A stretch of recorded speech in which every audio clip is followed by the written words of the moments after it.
Welcome back, amazing teacher students, to Classroom Compass, your friendly guide through the wonderful world of education. I'm your host, Teacher Gay, and today we're tackling a topic that can sometimes feel a bit, well, grammatical. But don't worry, we're making it fun and practical. Because when it comes to teaching grammar, it's not just about rules, is it? It's about helping our students actually use the language. And to help us navigate this, we have a truly fantastic guest with us today. Please give a warm Classroom Compass welcome to Mr. Andrew. Thanks so much, Teacher Gay. It's a real pleasure to be here and chat with future educators. We're thrilled to have you, Mr. Andrew. Today we're diving into how to select and integrate textual materials when teaching grammar. It sounds a bit academic, but it's really about making grammar come alive for our students. Absolutely, Teacher Guy. And what's interesting is that leading voices in language education really sing from the same hymn sheet on this. Their core message is teach grammar in meaningful contexts, often through texts. Meaningful contexts. That's the magic phrase. So let's break down some of their shared wisdom on selecting these textual materials. What's the very first thing we should keep in mind? The golden rule, Teacher Gay, is that context is key. We're moving away from just isolated sentences on the whiteboard. Textual materials, whether it's a newspaper article or a TikTok caption, naturally provide that rich environment for grammar points to shine. It's how real people use language. That makes so much sense. And I imagine that leads us right into the idea of authenticity, doesn't it? Spot on. Authenticity is huge. Imagine trying to teach the past perfect by just giving students a list of verbs. Now imagine giving them a short news report about something amazing that had happened before a current event. The second one is so much more engaging and shows real-world use. It boosts motivation too. So, real texts, real language. But what about making sure it actually clicks with our students? That's where relevance and interest come in. If a text is about something students care about, maybe a trending topic, a popular song, or even a product they use, they'll be far more engaged. We're competing with a lot of distractions, so making it relevant is crucial for comprehension. That's so true. No one wants to read a boring textbook example when they could be analyzing the grammar in their favorite song lyrics. But then there's the challenge of level appropriateness. Authentic texts can sometimes be a bit daunting, can't they? They absolutely can. While we love authenticity, we also need to be realistic. The text should be appropriate for our students' proficiency level. But here's the good news. We can adapt, simplify vocabulary, focus on shorter excerpts, or even use tools that help assess text difficulty. The goal isn't to overwhelm, but to challenge appropriately. Adapting is such an important skill for teachers.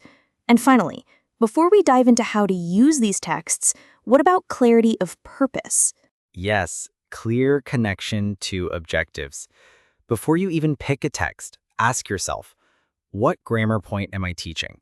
And how does this text specifically help me teach it? The text should clearly facilitate that learning and align with your lesson goals.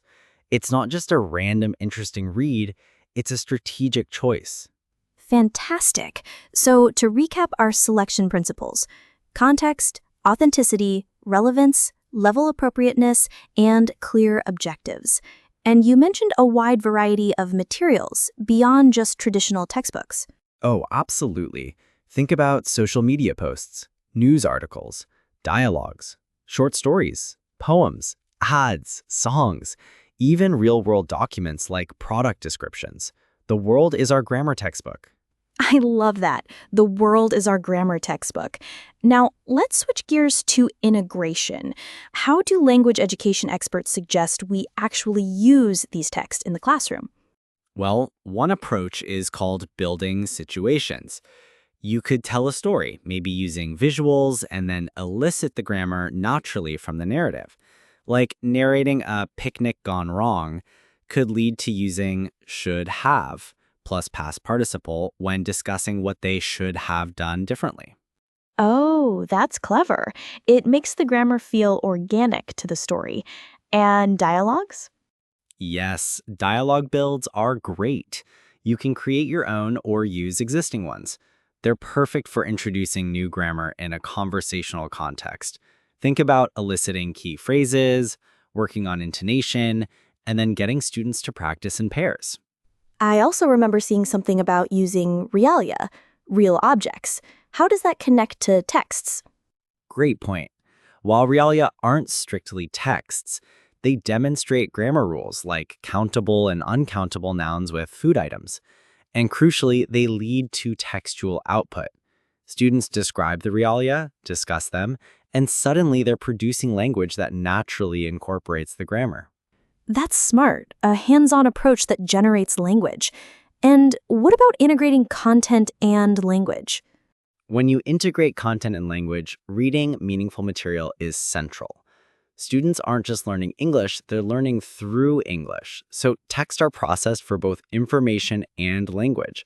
They might identify structural markers or extract useful language for specific functions, like comparing or describing a process. So the grammar emerges from the content itself. And for teachers who feel their course books aren't quite enough, Many resources encourage supplementing coursebooks. They often don't provide enough practice. So use extra materials for group work, pair work, or even for self-study. And remember, examples are vital. Realistic examples from odds, songs, or poems make grammar memorable. excellent advice. What about other approaches to integrating textual materials? One strong emphasis is on developing activities around authentic materials. Teachers can create pre-reading activities for vocabulary, prediction tasks, comprehension quizzes, ordering activities, even role plays based on the text. And I love the idea of grammar transformation activities, like rewriting newspaper headlines in different tenses. It's active and engaging. Grammar transformation. I like the sound of that. And the idea of starting a lesson with a contextualized grammar lesson. Yes, that's key. Start with a text where the target grammar is naturally embedded, like a paragraph describing a daily routine for the present simple. Students work to understand the context first, and then you draw their attention to how the grammar is used within it. So they see it in action before you explain it. And that leads to consciousness raising, right? Exactly. Make students aware of the grammar, highlight features in the text, or prompt them to notice things like identifying passive voice in a model text. It's about guiding them to discover the patterns themselves. And it's not just about reading, it's about all the skills. Absolutely. Integration across all four skills is crucial. Grammar isn't isolated. For example, listening hunts involve students listening to a narrative and spotting target structures. It makes grammar practice dynamic. What if authentic texts are just too hard for our beginners? That's a valid concern. In those cases, creating teacher-created texts is a great solution. You can design your own texts specifically for the grammar point, ensuring a clear, manageable context for your lower proficiency students. That's a huge relief for many new teachers, I'm sure. And finally, any fun tips for making practice engaging? Oh, absolutely. Interactive activities are fantastic. Think games like word bricks for sentence building, or vocabulary sorting that ties into the text. Making grammar practice playful keeps students motivated. Mr. Andrew, this has been incredibly insightful. So, to sum it all up, leading experts in language teaching really push for a communicative approach to grammar, where textual materials are the go-to for presenting grammar in ways that are meaningful, authentic, and engaging. Couldn't have said it better myself, Teacher Gay. It's all about making grammar real and usable for our students. A huge thank you to Mr. Andrew for sharing so much wisdom with us today on Classroom Compass. My pleasure. Keep up the great work, everyone. And thank you, our amazing teacher students, for tuning in. Remember, your Classroom Compass is always here to help you navigate the exciting world of teaching. What's one textual material you're excited to try in your next grammar lesson?